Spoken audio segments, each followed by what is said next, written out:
What's up everybody? In this video I'm going to do a walkthrough tour of my latest project that I've just finished. At the end we're going to go through all the numbers, so if you are interested in the numbers, stay tuned to the end and we'll go through everything: the purchase price, stamp duty, legal costs, refurb cost.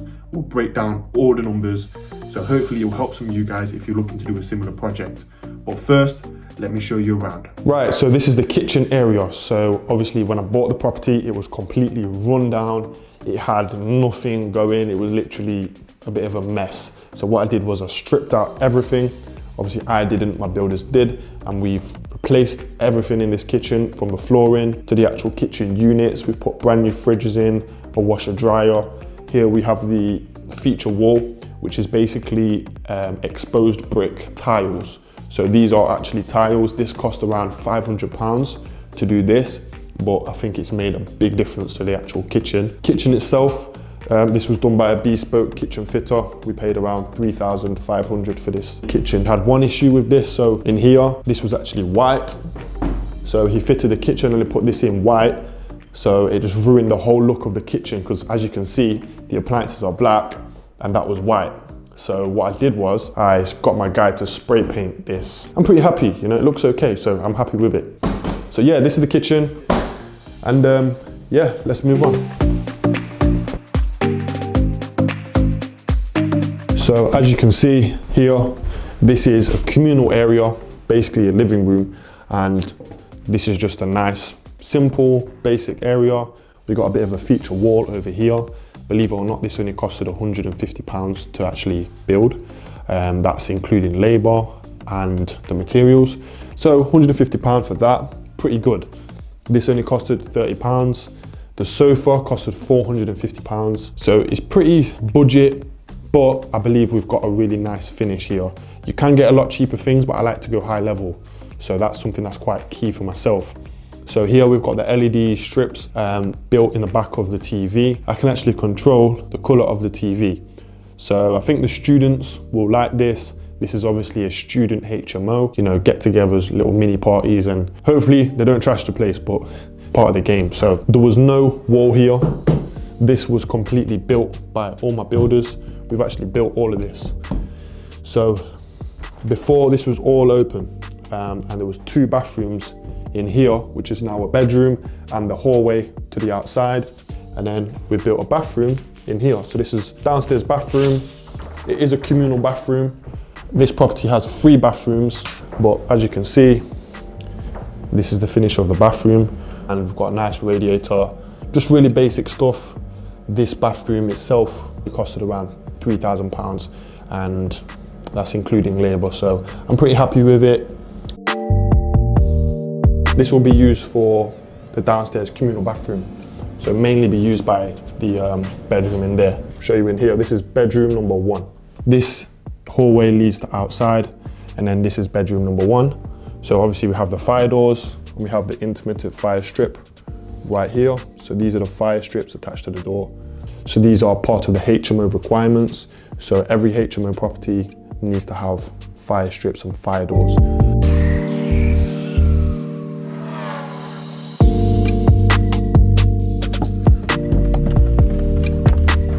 Okay, so I'm going to show you bedroom number 2. So this is one of my favorite rooms.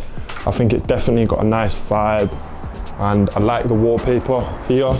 This room is one of the bigger rooms, so I do prefer the bigger rooms, of course. And double wardrobe, double bed, desk. And yeah, we do have a chalkboard somewhere that we're going to put on the wall for the people's goals, to write down their goals and stuff. So as you can see, we've done the same thing again. We put a communal bathroom in here. So we've shaved off some of the room and we put a big communal bathroom through here. But yeah, this is bedroom number 6.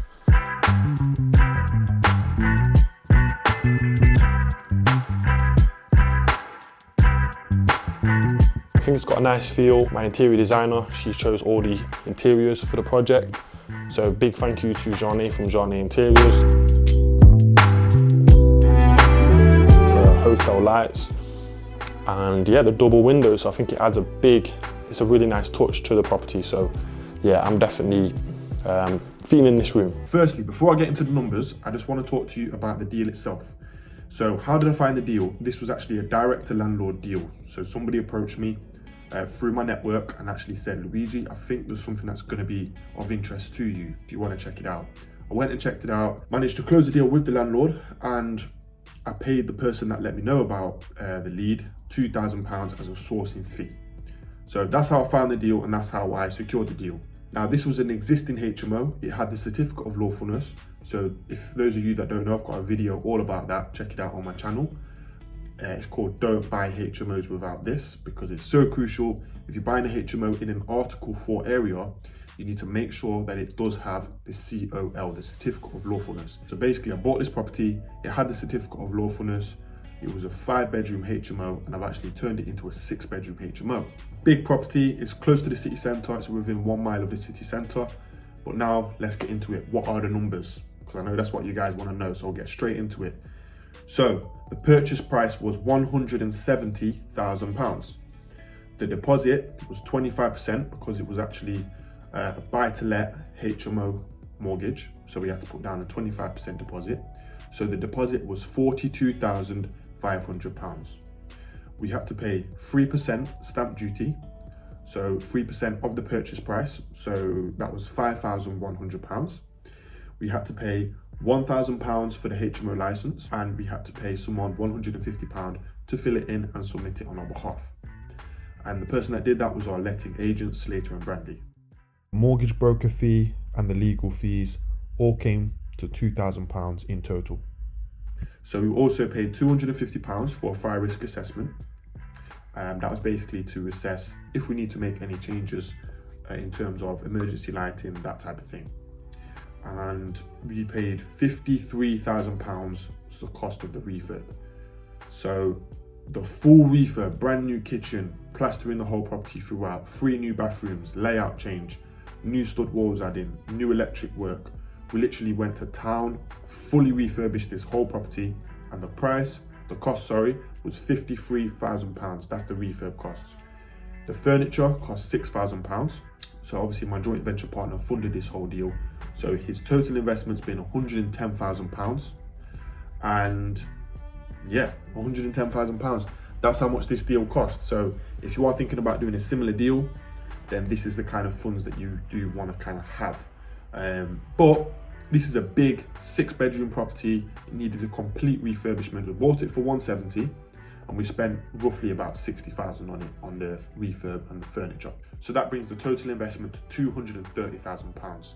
Ones are actually selling on the same street for £330. One sold in the same postcode for £420. These are all 6-bedroom HMOs that are going to produce the similar income. So you can see how we've gone from buying it for £170, putting £60K into the deal, and now it's worth, I believe it's worth over £330,000. So that gives us a healthy profit of over £100,000. If we could be really conservative and say, right, let's sell it for £300,000, then we'd make about £75,000. So still very healthy profits. Because it's a JV, me and my JV partner are splitting the profit 50-50. Obviously he's funded the whole deal, and we're going to split the monthly profit 50-50, and if we have a sell, then we split that 50-50 as well. So that's kind of one way that I do property deals with people. And I also do my own deals as well, where I'll just fund the whole deal myself and do my own personal projects. So yeah, that's the situation with that. The monthly profit is around £2,000 per month, because I believe we're gonna achieve around £450 per room. So if you do the maths on it, £450 times it by 6, that's £2,700. Our mortgage is only £410 per month. So if you deep it, one room actually pays for all of our mortgage payment for that month, and it pays for more as well. So it gives us some profit on top. Obviously our bills, that is a massive factor. We need to make sure you think about your bills as well. Bills on this property are going to be pretty cheap because it's a student property, meaning we don't have to pay council tax in Nottingham. So student properties, HMOs in Nottingham, if it's rent fully to students, then you don't have to pay council tax, which is roughly around £140, £130. So we've saved some money there. So the bills are going to be roughly about £200 for gas and electric and water and Virgin Media. So that's kind of, yeah. So if you do the maths on it, £2,700, that's the income that we're hoping to produce Potentially we could get around £3,000 if we can rent the rooms for 500. But let's just keep it conservative and say we rent the rooms for £450 per month. That brings the total monthly income to £2,700. Once we pay the mortgage, that would be £410, and the bills would be £200. So that's a total of £610 expenses every month. So 2,700 take 610, that leaves us with a profit of £2,090. So that's this deal in a nutshell. £2,090, that's what we're looking to get. Obviously we have to pay a 10% management fee, but do the maths on it, you'll work out that we're roughly left with about £900 profit each per month, maybe £1,000. All just depends on how much we rent the rooms out for.